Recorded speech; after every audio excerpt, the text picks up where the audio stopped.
And 40 seconds into the Harlem Shake, the fight was over. You know. Ladies and gentlemen, Hey, you got plenty of time to watch the whole fight. Yeah, probably so. Of the very first round, declaring the winner by TKO, the notorious Conor McGregor. Yep. So Conor won. By literal Harlem Shake. Yeah. Hit him with 3 of them shoulders, a thigh, a foot, and 1 punch, and the referee called it.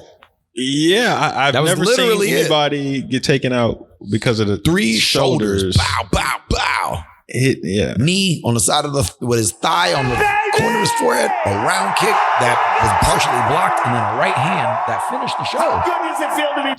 This man said, very good, Joe. You know, I made history here tonight. I set another record. I'm the first fighter in UFC history to secure knockout victories at featherweight, at lightweight, and now at welterweight across 3 weight divisions. So I'm very, very proud of that. So now his mystique is back up, people. His mystique is back up. His pre-fight attitude is way better, more respectful. He had a little different vibe around him. Mm-hmm. Maybe when you clean up the rest of that stuff, the rest of it starts to fall into place. Possibly. I mean, it happened for, like, a lot of people don't remember, but Pacquiao was wild.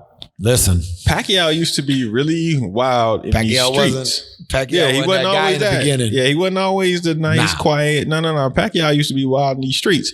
And then he found his wife, he found Jesus, and he stopped all the wildness. But it just, bruh, I'm gonna say what I'm gonna say. All right, I'm gonna say it. Say it. I think the fix was in. To be honest with you, it's like I don't know. You ain't the first one that said it. Yeah, because I honestly thought because we talked about last week, and I was like, Conor's gonna win. They need Conor to win. We talked about that. I kind of was alluding to it, but I didn't want to say I think the fix is in. Conor's already gonna win. Yeah, I just looked at it like, yo, it's this. I got to feel it. But after watching that fight.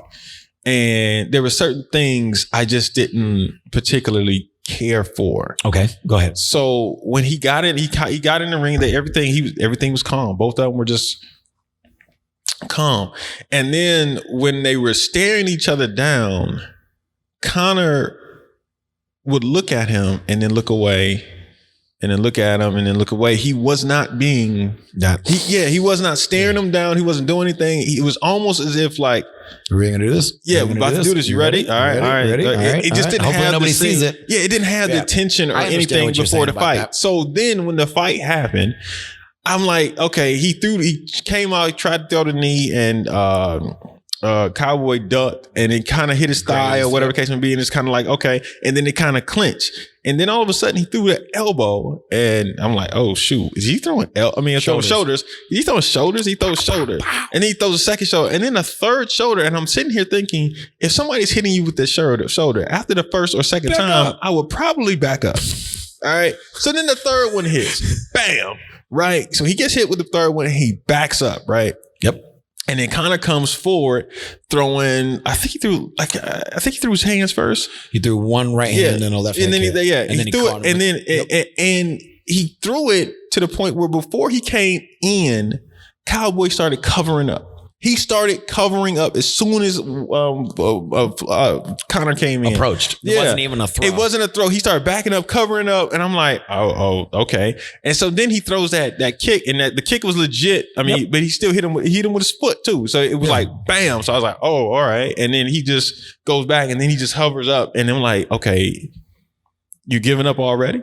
Mm-hmm. Like I'm thinking like, do something. Try and find some way that you don't just cover up. Like you covered up before the fight. Grab the leg. Yeah. You covered up, and then boom, boom, he's throwing it, and the ref trying to give you every chance to do something, and you just never throw anything. Right. And then Conor it's over with, and it's like, all right, well. Right. And then so some of the people who I was watching the fight with, they were like, well, why would the UFC make it happen this quick? So people will be mad if it's going. I'm like, no. What you just saw was so hard to carry a fight that you know is going to be fixed for 2, 3, 4 rounds. Somebody could clip and catching something, and it might go the other way.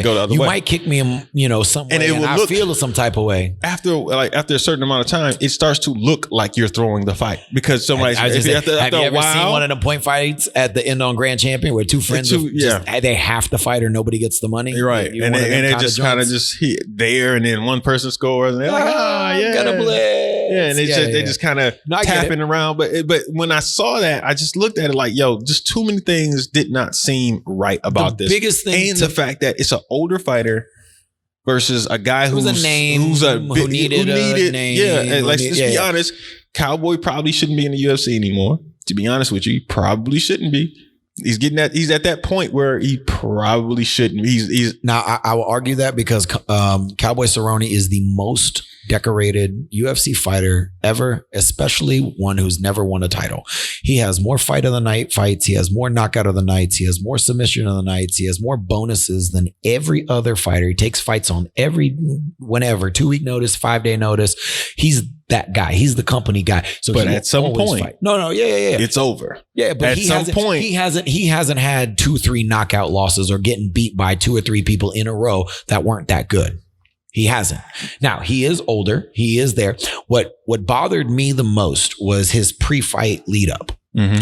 I've already accomplished everything that I need in this sport. I've already done the things that I want to do. I've already done. I've had my time. Everything was kind of like past.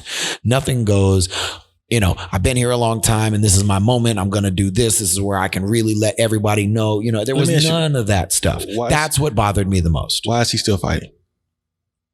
Probably money. He's not great with money. He even admitted it. The reason he fought like 5 times in 1 year is because he wasn't really there. So when you do that, I know. Oh, I know. That's why I'm saying. But it's just, I have as a fighter and as an MMA fighter, I really don't want to believe that the sport that was pure compared to like the WWF is now the new WWF where these things are happening. Now, I know in Pride, which was my favorite, Pride did it all the time. They set up freak show fights and set up fights and works and all that stuff a bunch of times because most of those dudes were old Japanese professional wrestlers who did that. And that's how you develop a crowd. And they would go to sell out stadiums, which the UFC can't sell out that stadium. Because they're looking for certain ways. So if I'm not mistaken, they're losing money. Oh yes. So they Conor McGregor $4 billion for that. To be honest with you, they need Ronda Rousey. They need Conor McGregor. They need these names that people are either want to love or hate and want to sell out, or who are pay-per-view fighters. They need them. Why do you think they allow certain fighters to fight for belts and for certain fighter things? After 3 fights. Without ever having an actual real ranking system that just whoever gets it. Well, that's my point. That's what I'm saying. I understand your point. I don't want to believe that we're there already.